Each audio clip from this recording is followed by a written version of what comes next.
Global skill development mission में आपका स्वागत है। इस सेशन में हमने पहले प्रकार के ऑपरेटर यानी कि अर्थमेटिक ऑपरेटर की जानकारी ली। इस सेशन में हम बात करने वाले हैं अगले ऑपरेटर टाइप जो है असाइनमेंट ऑपरेटर्स, उनकी जानकारी इस सेशन में हम लेने वाले हैं। असाइनमेंट ऑपरेटर, जब भी आपको वेरिएबल्स की वैल्यू को असाइन करना होता है तो आप असाइनमेंट ऑपरेटर का प्रयोग करते हैं। आइए शुरू करते हैं। कौन कौन से ऑपरेटर हमारे पास हैं, एग्जाम्पल में दिया गया है, इसको समझते हैं। सबसे पहले जो ऑपरेटर का सिंबल है वो यहाँ दिया गया है। फर्स्ट में हमारे पास सिंगल इक्वल का निशान है। अब हमेशा याद रखिएगा कि सिंगल इक्वल जो है वो वैल्यू असाइन करने के लिए प्रयोग किया जाता है, ना केवल PHP में बल्कि बाकी लैंग्वेजेस में भी इसका प्रयोग जो असाइनमेंट के लिए किया जाता है। तो अगर मैं इस स्टेटमेंट को प्रयोग करूँ तो इसका अर्थ होगा कि B की वैल्यू को A में पास करो। राइट हैंड साइड की वैल्यू को असाइन किया जाता है लेफ्ट हैंड साइड की तरफ।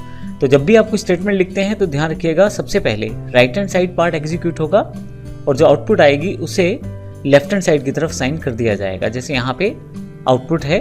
अब अगर आप एग्जांपल देखें तो A में 10 है और B में 2 है। अब B में जो वैल्यू है वो 2 है और उसे A में साइन किया गया है, तो इस कारण A में भी 2 हो जाएगा और B में भी 2 हो जाएगा। उसके पश्चात असाइनमेंट के लिए यहाँ पे हमने प्लस इक्वल का साइन लिया है। अब अगर इस सिंबल का प्रयोग करें तो इसका मतलब कुछ इस कॉलम जैसा निकलेगा, जिसमें A और B को जोड़ा जाएगा पहले और फिर उसके पश्चात जो आउटपुट आएगा उसे फिर से A में ट्रांसफर किया जाएगा। तो असल में इस एडिशन असाइनमेंट का मतलब क्या है? इसका मतलब ये है कि आप यहाँ दो सिंबल प्रयोग करते हैं, प्लस और इक्वल। तो A प्लस B किया जाता है पहले, फिर A इक्वल B किया जाता है। दो ऑपरेशन किए जाते हैं एक बार में। तो उसके लिए यहाँ स्टेटमेंट कुछ इस तरह से निकल के आपके पास आती है। अगर आप ये प्रयोग करें तो आपके पास A में आउटपुट 12 हो जाएगा, क्योंकि पहले 10 था और उसमें 2 जोड़ दिया गया, 2 जोड़ने के पश्चात 12 हो गया और फिर उसके पश्चात आपके पास 12 आउटपुट आ गया।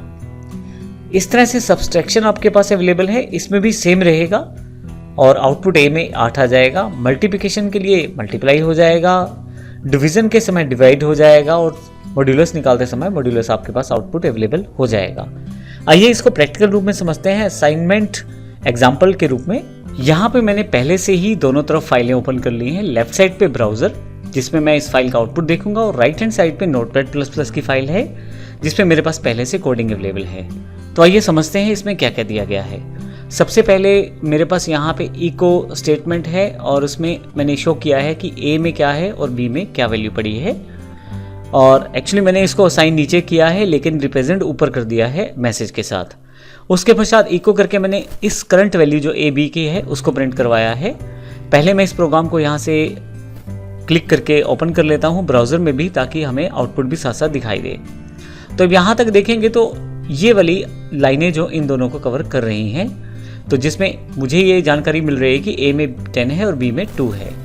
इसके पश्चात मैं B की जो वैल्यू है उसे A में असाइन कर देता हूँ असाइनमेंट ऑपरेटर के साथ, सिंगल इक्वल के साथ। तो यहाँ पे यदि आप देखें तो उसके पश्चात A में भी 2 हो जाएगा और B में तो ऑलरेडी 2 पहले से ही था, तो B की वैल्यू असाइन हो गई है A में। तो इसके पश्चात हम देखेंगे नीचे हमारे पास A plus equal to B है। तो इसमें दो ऑपरेटर प्रयोग किए गए हैं, प्लस और इक्वल। तो असल में ये दो कार्य करने वाला है एडिशन असाइनमेंट के साथ। सबसे पहले यह A और B को प्लस करेगा और उसके पश्चात जो आउटपुट आएगा उसे A में असाइन कर दिया जाएगा। अब यदि आप यहाँ देखें तो मैंने आउटपुट को शो किया है। यहाँ पे A में 12 है और B में 2 है, क्योंकि B में पहले से 2 था। अब जब इस प्रोग्राम को बनाएंगे तो ध्यान रखिएगा, मैं बार बार A और B की वैल्यू यहाँ रीसेट कर रहा हूँ। अगर आप रीसेट नहीं करेंगे यानी कि दोबारा वैल्यू नहीं देंगे तो आपके पास आउटपुट सही नहीं आएगा। इस तरह से यदि आप नीचे की तरफ देखें तो सब्सट्रैक्शन ऑपरेटर का प्रयोग किया गया है।